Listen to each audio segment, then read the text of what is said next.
Hey, welcome back YouTube. MTG Moxman here. Hope you guys are having an awesome day. Welcome back to the party. Tony Stark still locked up. Love my nachos and cheese. Had a very busy weekend. I apologize about last night's video. The fact that it didn't go up. So here we are, making up for today. It'll be a little longer video. A few cards to talk about. A little stuff going on. Hopefully you guys enjoy it. Remember, if you're new to the channel, please hit subscribe because it doesn't hurt you at all. It helps me out, gets the viewership up, gets the word out there, and it's just awesome for everyone. Awesome, guys. Thanks a lot. There's my little show bit for the day. Okay, let's talk about the shrines that will be entering. And it's kind of scary when you actually see what these things do. And we know that there are tricolored lands that can give us multiple things. Whoo, this is going to be fun. I mean, you can put 4 of each of these shrines in your deck. Yes, they're legendary, but you can still have 4 of each in your deck. So let's go over this. Okay. Shrine number 1 is blue shrine. 1 blue, 3 other. And it's called the Sanctum of the Calm Waters. Legendary shrine. It's only an uncommon. At the beginning of your pre-combat main phase, you might draw X cards, where X is the number of shrines you control. If you do, discard a card. Okay. So if you have all the shrines out, you're drawing 5 a turn, you discard 1. Seriously? Okay, okay. Just saying. Let's think about that. Okay, hold on. Getting ready for this one. All right, shrine number 2 is Sanctum of the Fruitful Harvest.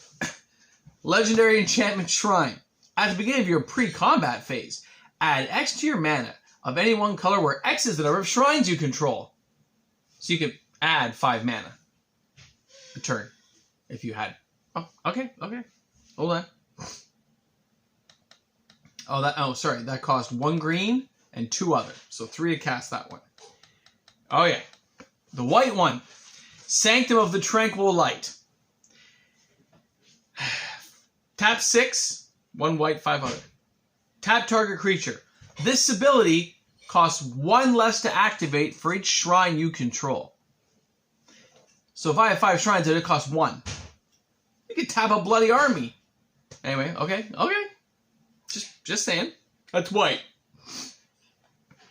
The black one. Sanctum of the Stone Fangs. 2 to cast. Remember this. Remember my fingers, boys and girls. Remember the 2 glorious fingers I was showing you. 2 to cast. 1 black, 1 other. Legendary enchantment shrine. At the beginning of your pre-combat main phase, each opponent loses X life and you gain X life, where X is the number of shrines you control. Are you kidding me? This is like a cheap form of mana gain. You're just going to start butchering people for a point of return. But if I have 2 shrines, it's 2 points of return. If I threw... Who needs Chandra? I don't have to wait for turn 6 to get a Chandra. I just need this. Green, black, anyone? The other one gives you mana. This one can pump things out. Oh my... And you can put the other shrines in, man. We'll still have access to the green Sylvan guy to give you other colors. Crazy. Okay. The red one... Our last one, is Sanctum of the Shattered Heights. 1 red, 2 other. 1. Discard a land card or shrine card. Sanctum of the Shattered Heights deals X damage to target creature or planeswalker, where X is the number of shrines you control. So if I build a shrine deck, which is obviously what they're encouraging us to do, by turn, 5 or 6, I've got multiple shrines out. I got multiple damage, I do like 5 damage with my shrine card. I'm gaining 5 life a turn from that shrine card. I can tap X creatures with that shrine card. I'm drawing cards with that shrine card. Oh, and then I get all the mana I want with that shrine card. Do any of you out there see a problem with this? All you need is a few small staples to hold people off while you get this going. You wonder why in Ikoria they put that 1 to exile 3 enchantments. Do you see where it links together? That Shattered Breach or whatever. Remember I said it was kind of a good card? Do you see why they made it now? Come on, guys. They purposely built a card like that to help take out this shrine deck that's about to happen. I mean, I sat there and went, this is just ridiculous to think about. These shrines are going to be, and they're uncommons. We're going to see so many shrine decks on things like Arena and some of the tournaments. Just to try them out, it's going to be hilarious. And it's going to be cheap. It's going to be a cheap killer deck. Right? You add that in with a few kill cards, a few hold me offs like a Shadow the Sky or Realm Cloak Giant, something or Extinction Event. You wouldn't want to use Planar Cleansing. And you just keep nuking everything until you get everything in place. Who's going to stop you? What? It's hilarious, man. So the shrine, I almost want that to be like the capture thing for this. Is like, that's how I'm going to feel every time I play again. I'm going to have to build one to try it out, of course. But it's going to be hilarious to watch. So, anyway, I wanted to mention that because I was very... After I read it, I was kind of like, are you serious? That's what they're thinking about? And that is just crazy. Especially the blue one. I mean, the blue one's 4, but you're going to be getting it like turn 5, let's say then. Turn 4. The white one just costs 1, so you can already start like a white-black. You can have it turn 1 this, turn 2 that one. Like, you're losing 2 life every turn forever, and I'm gaining 2 life every turn forever. Talk about like knocking Questing Beast and some of the baddies down a little bit. You're like, wow, man. That is going to be crazy. Now, there was another... I don't know where it is. Hold on. I'm professional. Who said I'm not professional? Hold on. Oh, okay. There was this the Garruk one, which wasn't translated. I'll mention this as well because it is a good card. He comes in as 4. He costs 4 to cast. 2 green, 2 other. Up to 1 target creature gets +3/+3 and gains trample at the end of turn. That's his +1. His -2 is create a 3/3 green beast token, and then if a opponent controls more creatures than you, you get to put a loyalty counter back on Garruk. So it costs 1 to minus. That's kind of cool. And then -7 is his emblem. You get an emblem. With the beginning of your end step, you may search your library for a creature card and put it onto the battlefield. Then shuffle your library. Okay. Think about that. He gets pumped up to 5 right away. So in 2 turns he gets his emblem, and then every turn you're pulling in the biggest, baddest monsters that you have. Man, this is going to be fun. Core 2021 is going to be fun. Can't wait. I'm still going to break Teferi. I'm telling you guys now, my goal is to take Teferi, give him like a really big hug, and then snap him and break him in every way possible to make him so... Take 2 turns. Can't wait to see this, man. Can't wait. All right, hold on. We got more. This isn't even the halfway mark, folks. I'm telling you. All right, there was where is it? I saw it. What did I do? Did I seriously just pass right by because I was talking to you guys about hugging and breaking things? Hold on. There it is. Okay. Sublime Epiphany. Blue card. 2 blue, 4 other. Instant. Choose 1 or more. Okay? 1 or more. Counter target spell. Typical, it's blue. Counter target activated or triggered ability. Return target non-land permanent to its owner's hand. Create a token that's a copy of a target creature you control. And target player draws a card. You won't be able to use all these things. They go to maybe, if you're going to counter something, that's great. Or maybe you're going to counter that triggered ability. Then you're going to unsummon a non-land permanent they have. Then you're going to get a token of some cool monster you have in the battlefield. And then I'm going to draw a card.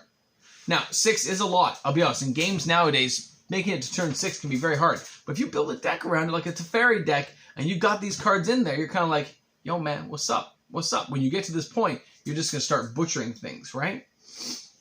Got to choose your mutate creatures well. But I'm just saying. It's not bad. Very interesting card. I love the artwork. It is beautiful to look at. What's that? You want to see the artwork? All right. All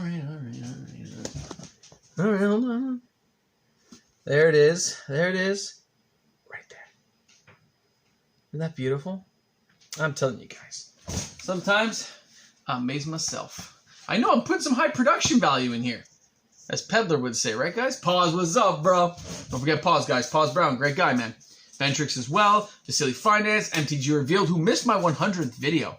By the way, dude, that's not cool, man. I'm supposed to be watching my content. You should be shouting me out on your channel, bro.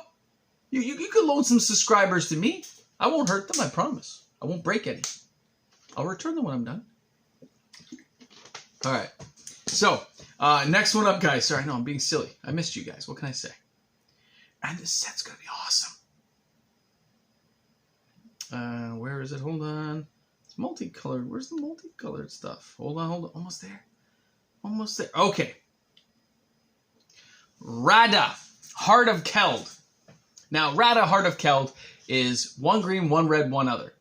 Cool looking artwork. Looks like a really tough chick, you know. She's out there. She's got some serious swords in her hands. She's a rare. Now, 3/3.